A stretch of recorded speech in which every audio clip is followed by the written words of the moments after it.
Hello guys, palabas kikay pero hindi ang Viva Max. Nagdi-deliver tayo ng bendo. Yan na. Okay, pagas muna tayo. At tayo magdi-deliver sa Calaca, Batangas. Time check.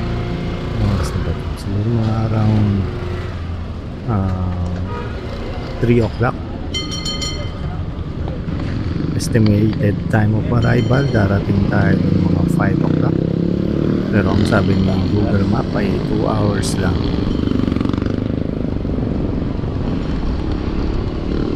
Andito ba tayo ngayon sa San Jose, GMA, Cavite?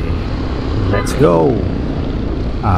Plano ko dito ako dadaan sa may Dabilan, kung saan ang sikat na mga food stall na makakainan, pero hindi tayo kakain, dadaan lang. Okay, gusto ko shortcut may shortcut dito na hindi na ako daraan sa LRT, dito na ako dadaan na RR. Okay, simbahan na tayo guys.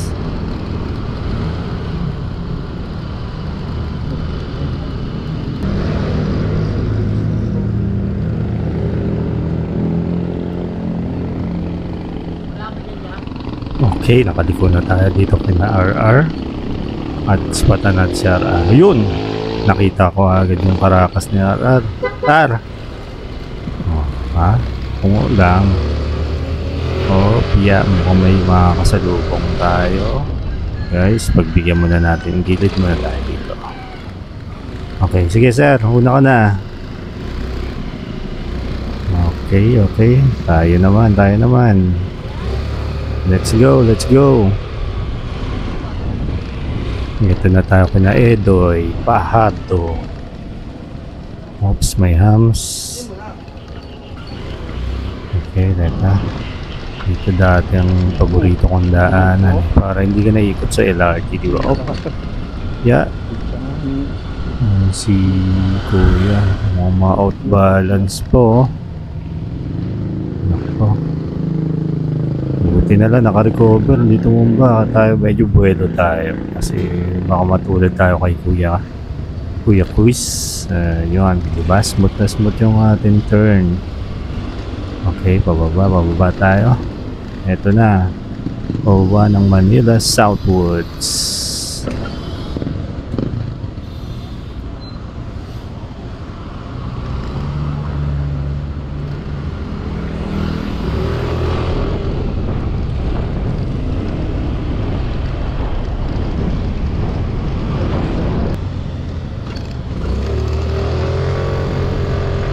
Okay guys, nandito na sa Manila Southwoods kung saan tayo nagtrabaho ng ilang panahon.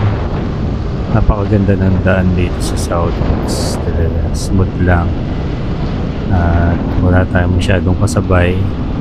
Maganda ang panahon pero medyo makulimlim at nagbabadya ang ulan. Basta slow down na tayo at merong hams. Okay, let's go.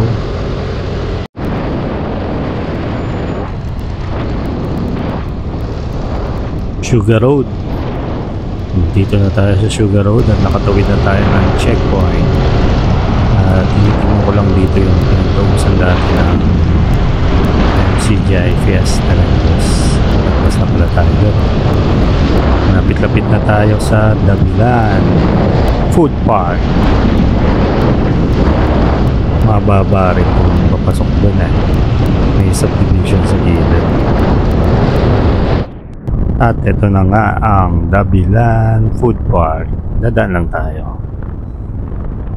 At makikita natin sa tabi, naku po, ang daming pares, beef. Ayun payat ng isang baka sa unahan. Yung leader of the baka, leader of the band. Ang payat. Ang dami naman damo dito, ba't nangayayat yun? Pansin nyo yun guys, nadaan na natin yung likod, parang pala yun warehouse ng Dali. Kasi yung signage ng Dali nakita ko doon. Okay. Eto pa, punta na tayo ng Kaong. Mukhang nag-uumpisa ng dumilim.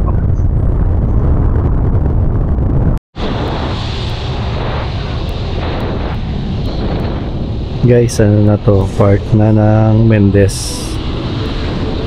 Hindi na tayo nakapag-record sa bandang Alfonso.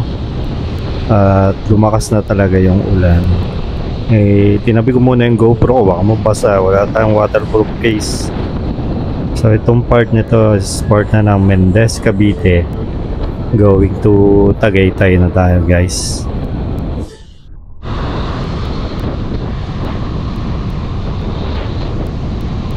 Okay guys, approaching Tagaytay.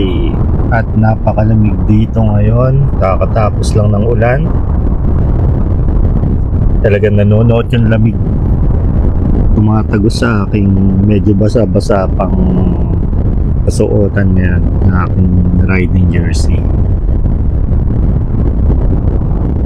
Malapit na ito sa Twin Lakes eh. Doon na tayo dumaan sa Mendez.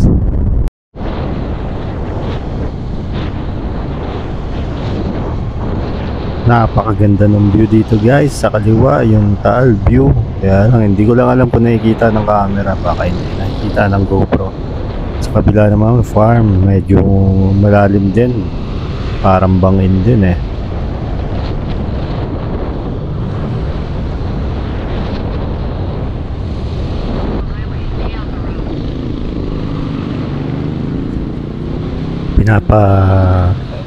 Ano na tayo dito, napakaliwa. Ayun na yung arko ng Nasugbu. Dito tayo sa kaliwa sa Kalaka tayo. Ano ba yung Kalangka ba yung Kalaka? One way eh. Paunahan eh. Nagilid muna tayo dito guys. At para makasingit tayo pag may pagkakataon.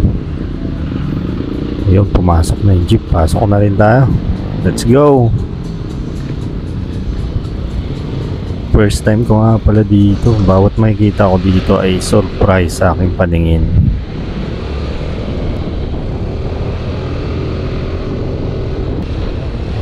Mapapawaw ka sa view dito. Kabilaan, talagang overlooking. Ito na yung tulay nung Kalaka.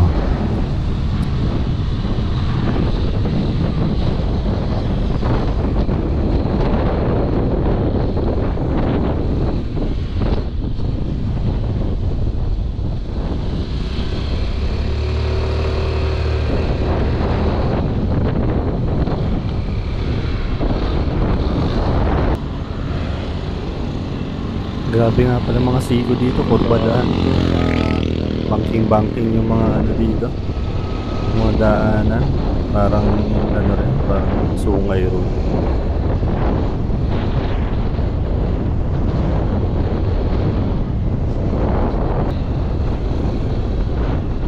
Ayan, sa gilid yung ano, bangin. Tapos mga kabundok, napakaganda ng view dito. Talaga pagka pababa ng Tagaytay tapos pababa ng Batangas, kahit saan ka dumaan talaga maganda yung view. Ito yung ginagawang kalsada, one way lang. Nakakatawa, ito yung nag-landslide eh, na ano sa balita.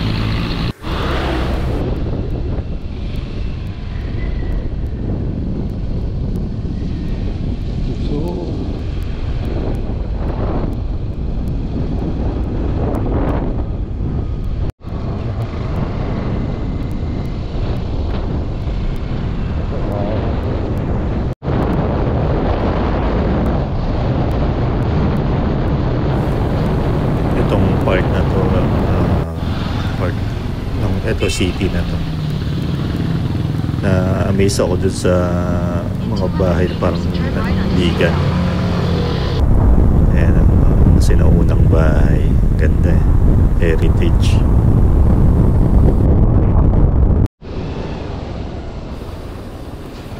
Ito naman yung papasok na dun sa sitio ng pagdidelivery lang. Makipot. Sobrang sikip ng daanan, tapos puro tubuhan. Talagang kailangan bumusina para ma-alert mo yung kasalubong kasi ang kipot ng kurbada pa. At di ko nga in-expect dito na may mga kasalubong ka rin mga 4 wheels eh.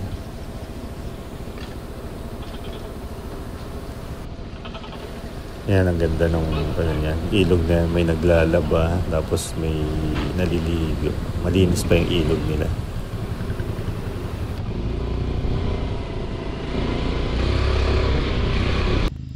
Okay, touchdown. Ito na yung pagdidelivery nating bahay. Naiharap ko lang yung camera ko dito sa daanan. Pero dito sa kabilang side yung bahay nila. Yan. Pero may loob pa yan, iskinita. Okay, pauwi na tayo. Kita ito, mas makikita na malinaw yung nadadaanan natin. Sobrang kipot. Tapos marami pang kasalubong. May mga nakakasalubong pa tayo. Ito, kala mo sa fantasy mo lang nakikita eh. Ayan yung ilog pa rin nadaanan ko kanina. Diba? Hindi lang kita sa camera pero may naliligot naglalabo sa kabilang side.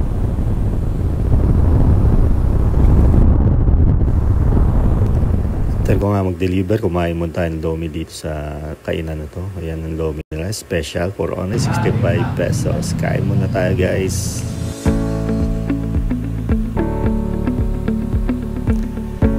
After ko nga kumain ay lumapit na ulit ako dito sa mga nadaanan natin. Napakalamig ulit dito sa Tagaytay City.